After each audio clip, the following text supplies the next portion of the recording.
ఇప్పటిదాకా హైవేల మీద టోల్ గేట్లు కడతాం కదా, ఇక పైన ఆర్ఎండ్బి రోడ్లకు కూడా టోల్ గేట్లు కట్టాలి.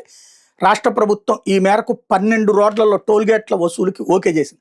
మంగళగిరి, తెనాలి, నారాకోడూరు, గుంటూరు, బాపట్ల 2 రోడ్లు కలిపి 89 కిలోమీటర్లు 4 వరుసల రోడ్లు వేసి 865 కోట్లు కట్టి టోటల్గా అక్కడ వసూలు చేసుకోవచ్చు.